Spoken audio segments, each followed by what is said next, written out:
so many smiling voices as we hear the choir sing and we pitch in, and smiling faces too. You've literally brought the sun out and brought it with you this morning. Today's message is the third in a series on those elements that build our faith. Jana talked about gratitude. Harry talked about forgiveness. Today's message is about trust. And I'm going to talk about how trust relates to faith, what an impact on our lives trusting in God can have on a daily basis, and some practical suggestions on how we can nurture trust. Let's start with a short prayer. Lord, let the words of my mouth and the meditation of my heart be acceptable in thy sight, O Lord, my strength and my Redeemer. Amen. Amen. The title of the message today is Faith is a Noun, Trust is a Verb. And the core of that concept means that faith is something we have, but trust is something we do. And I want to illustrate that through a story. Let me tell you the story of the great Blondine and his best friend, Harry Polcourt.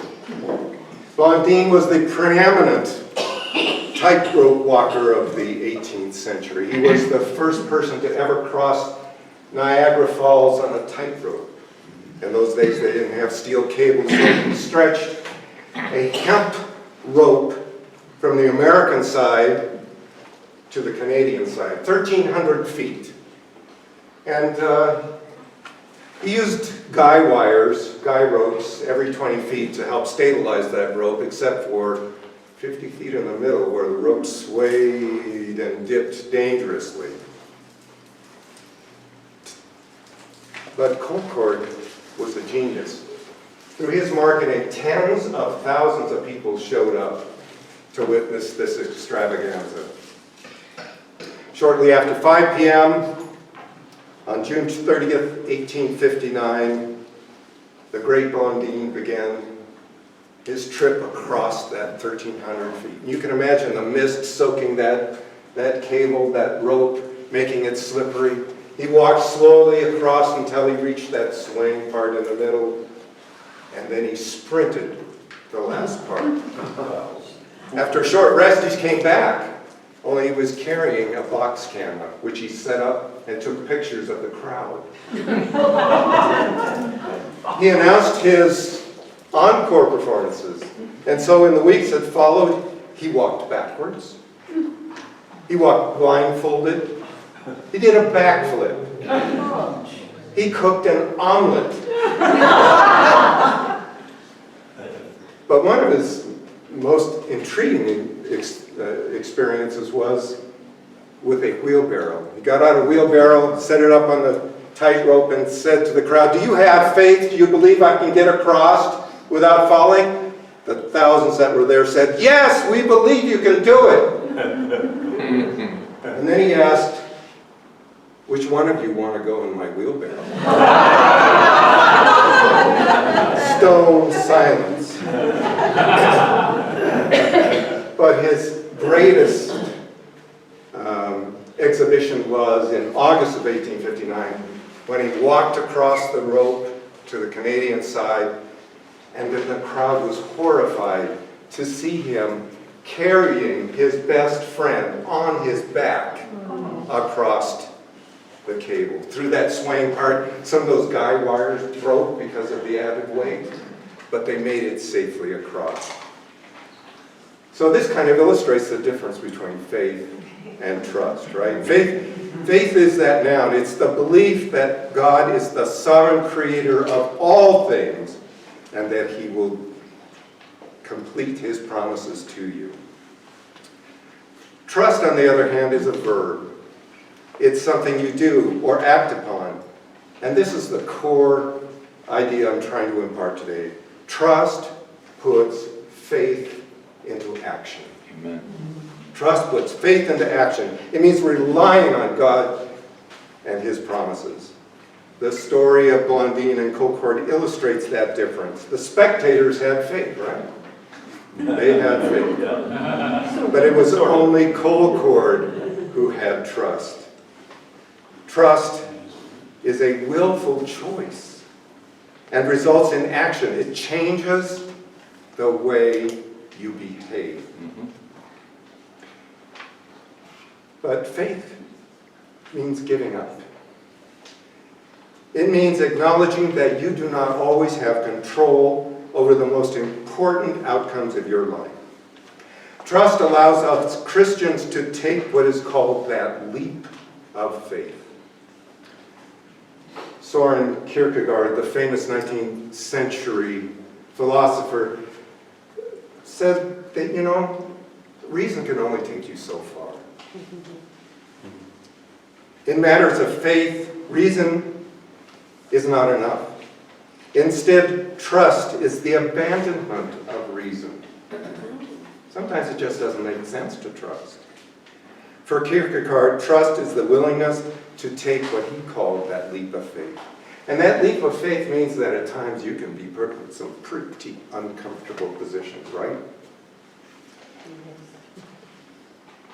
If you look at Acts, the book of Acts, we hear the story of Stephen, right? Stephen was called before the Jewish High Council and asked to defend his faith, which he did, apparently a little too well, because they drove him out of town and stoned him to death. And we see a man there present at that stoning, a man named Saul. Saul was in complete agreement with what had happened to Stephen, and he made it his personal mission to eradicate the Christian church in Jerusalem. He dragged men and women out of their homes and threw them into prison. He went so far as to asking the chief priest to give him a warrant so that he could go to Damascus to eradicate the church there, because there were believers in Damascus. So off he sets with his warrants to Damascus, and what happens on that road to Damascus, right? He's hit with a blinding light and blinded. And as he fell to the ground, he heard a voice. Saul, Saul, why are you out to get me? Who are you, Master? He said. I am Jesus, the one you are hunting down. Then Jesus told Saul to continue on into Damascus and wait for further instruction, which he does. And he lays there for 3 days, not eating or drinking. But there's a man named Ananias who lives in Damascus. And Ananias is there having his lunch, a bag of Doritos, a sandwich. Yeah, he's Jewish, it was probably gefilte fish. And he hears a voice, Ananias. Ananias. Master, Ananias, I want you to go down to Straight Street there in Damascus, to the home of Judas, and there lay your hands upon a man from Tarsus named Saul. You can imagine what Ananias, he knew who Saul was. He said, are you serious? You want me to go down there? I'm a dead man if I go down there. Do you know who Saul is? Saul has destroyed the church in Jerusalem. And God said, don't argue. Get off your derriere and go. And he was obedient. He went down to Straight Street to the house of Judas, laid his hands upon Saul, but you can hear him complaining, why me? Why, you realize you're putting my life in danger? Why me? He lays his hands on Saul. Saul is healed. Saul becomes who? Paul. And it is a result of Ananias' trust that we have half of the New Testament that we can enjoy 2,000 years later. The result of the trust of one man, Ananias. But trust is risky, right? God tells us to trust him so completely that we are unafraid to put ourselves in situations where if he doesn't come through, we're in trouble. Paul, recently Saul, says in Corinthians that it is the willingness to take the risk that sets Christians apart. We walk by faith, he says, not by sight. What he means is, by walk is the way we lead our daily lives. But Paul, he didn't have an easy life himself, right? Countless times he was thrown into prison and persecuted. But he never lost heart. In Philippians 4, he says, "For I have learned how to get along happily, whether I have much or little. I know how to live on almost nothing or with everything. I have learned the secret of living in every situation, whether it is with a full stomach or an empty one, with plenty or little, for I can do everything with the help of Christ who gives me the strength I need." Perhaps the ultimate story of trust in the Bible is that of Abraham and Isaac. Abraham had waited years, decades to have a child. And it wasn't until his wife was how old? 90 years old.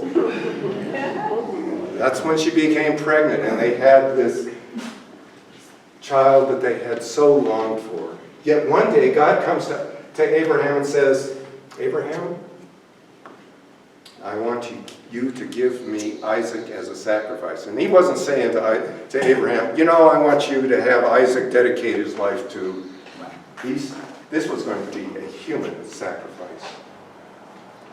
Abraham was obedient. He traveled 3 days to a mountaintop where he built an altar, put the wood on the altar to burn the sacrifice, and got his knife out to cut Isaac's throat. And just as he had that knife out, an angel appeared and said, "You have proven your faith. You've proven your faith. And I'm going to make your descendants, instead of ending your line, I'm going to make your descendants more numerous than the stars in the sky."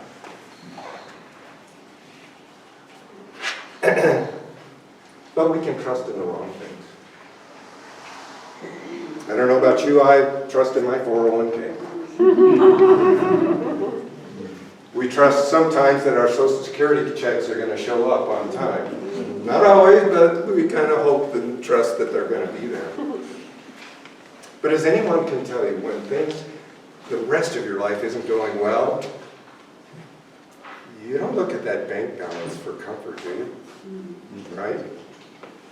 It reminds me of the story of this old man who was dying, but he trusted in his money. He was going to take it with him. And he called his 3 friends in and said, when I die, I'm going to give you each $30,000. And at my funeral service, I want you to take your $30,000 and stick it in my casket. So the day comes, the old man dies, and as they're leaving the funeral service, the 3 friends start talking, and one of them breaks down and says, "Forgive me, but I've had a rough time. The roof was leaking. My home was going to be destroyed. I only put $20,000 into the casket. I had to use that $10,000 for the roof." And the second friend said, "Well, as long as we're confessing, I have to confess we've had some big medical bills. I had to take $20,000 for my own use. I hope you wouldn't have minded." Then the third friend says, "I'm disgusted with you. I want you to know that I wrote a check for the full amount." So we can trust in the wrong thing. Sometimes trust in the wrong people. But I was recently, not too long ago, in Africa. And there's a saying in Africa that says, never trust a naked man who offers you a shirt. So we can trust in the wrong things and in the wrong people. But let's talk about nurturing trust. You know, if you find trust challenging, where's the first place you should look? In the mirror.